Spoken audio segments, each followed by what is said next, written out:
Hello, everybody. This is MJ Schwab. My research question, well, first of all, it's on Dr. Leverett Bradley. Um, the question I have was, is he an entrepreneur?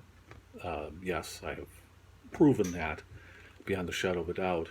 Even though he didn't make a ton of money off of his works, he worked directly with Thomas Edison and others.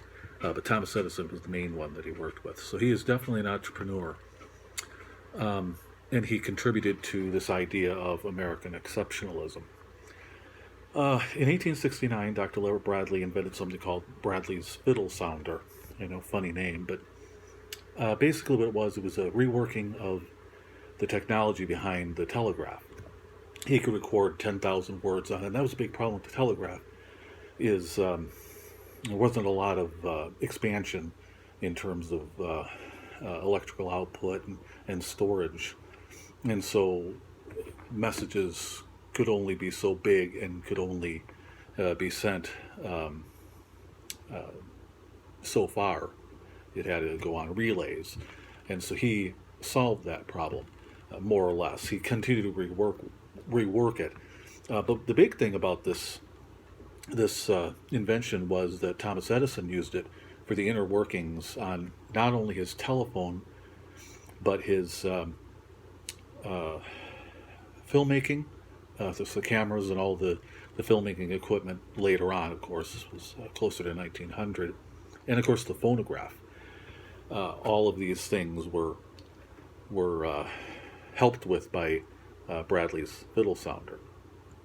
Now, what happened was Edison, of course, is the entrepreneur. He made a ton of money from all of his inventions. And so that's the significance, of course, is on the Thomas Edison end. The key primary sources, of course, came from the Edison archives at Rutgers University.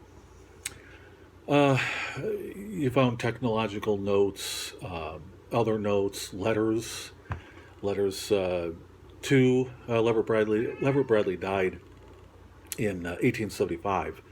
So, of course, he didn't work beyond that, but Thomas Edison had use of all of those things. Of course, Leverett Bradley also had some correspondence as well.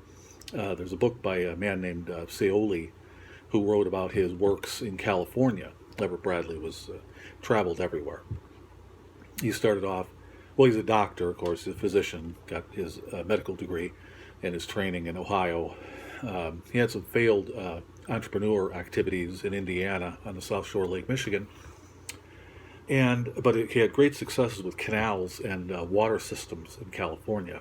Built El Dorado County, California. So this is where he made some money and was more of the traditional entrepreneur. But I think that you can have an entrepreneur without the money. In fact, most entrepreneurs don't make a whole lot of money. Thomas Edison, of course, is something different. Henry Ford, too. They were both inventors and innovators, and they advanced on their technologies and other people's technologies as well, like Dr. Leverett Bradley. And so all of this is significant because of what it made for American exceptionalism and people like Henry Ford, and of course, in Dr. Leverett Bradley's case, Thomas Edison.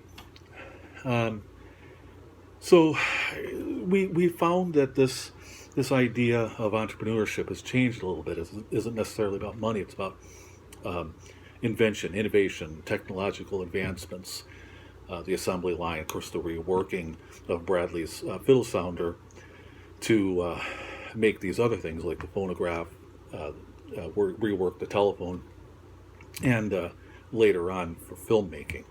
And this is what contributed to American exceptionalism, and that's what's important here. All right, thank you.